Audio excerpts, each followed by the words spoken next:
ఇక్కడ important point ఏంటంటే 9,300 ఎకరాలు అంటే హైదరాబాద్ లో ఎక్కడ పోయినా మీరు ఈ రోజు 50 కోట్ల కంటే ఎక్కడ తక్కువ లేదు. ఇక్కడ 40-50 కోట్లకైతే ఎక్కడ తక్కువ లేదు. 40 కోట్లు వేసుకుంటే 9,300 ఇంటూ 40 అంటే ఎంత? దగ్గర 4 లక్షల కోట్లు. 50 కోట్లు వేసుకుంటే ఒక ఎకరం 9,300 అంటే దగ్గర 4,60,000 కోట్ల నుంచి 5 లక్షల కోట్లు.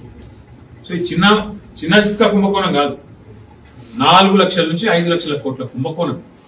రేవంత్ రెడ్డి గారి మనమడికి మునిమనమడి పుట్టేదాకా, వాళ్ళ మునిమనమడి పుట్టేదాకా ఆయన డోక లేకుండా అదాని అంబానీ ఒకటే దెబ్బల క్రాస్ కావాలని చక్కర్లా ఇవాళ రేవంత్ రెడ్డి గారిని స్కెచ్ చేసింది.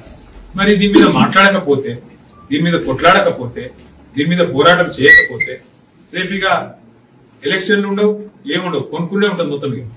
నిలబెట్టి మనిషికి 1 లక్ష రూపాయలు వాడేసి కొనేస్తాడు రేవంత్ రెడ్డి గారు. ఇది జరగబోతున్న పరిణామం.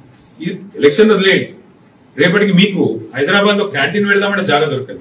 చూడు ఇవాళ ఫుట్పాత్ మీద వ్యాపారం చిన్న ఇడ్లీ బండి నడుపుకుంటోని సమోసా బండి పెట్టుకునేమో హైదరాబాద్ దండం కొడుతుంది. ఇది ఇడ్లీ బండి చిన్న చెప్పుల దుకాణం నడుపుకుంటాడు ఫుట్పాత్ మీద కొట్టవతల వారేస్తారు. కానీ వీళ్ళేం చేస్తున్నారు? ఇక్కడ 9,300 ఎకరాలు, దీని యజమానులు అంతా కలిపి ఎంతమంది ఉంటారు? 500-600 మంది ఉంటారు. మరి 500-600 మంది కోసం హైదరాబాద్ లో ఉండే 1 కోటి మంది ప్రజలకు ఇవాళ శటకోపం పెడుతున్న రేవంత్ రెడ్డికి మనం వ్యతిరేకంగా మాట్లాడదామా? ఈ నిర్ణయాన్ని ప్రశ్నిద్దామా లేదా ఆలోచించండి. ఈ సమకాలీన రాజకీయాల్లో ఒక అంశం నేను చెప్పేది. ఇట్లా 100 అంశాలు ఉంటాయి. వాళ్ళు చేస్తున్న దుర్మార్గాలు, వాళ్ళు చేస్తున్న రాజకీయాలు, వీటిని ప్రశ్నించాల్సింది, వీటి మీద మాట్లాడాల్సింది, వీటి విషయంలో మిగతా సొసైటీని జాగృతం చేయాల్సింది ఖచ్చితంగా విద్యార్థి సోదరులే.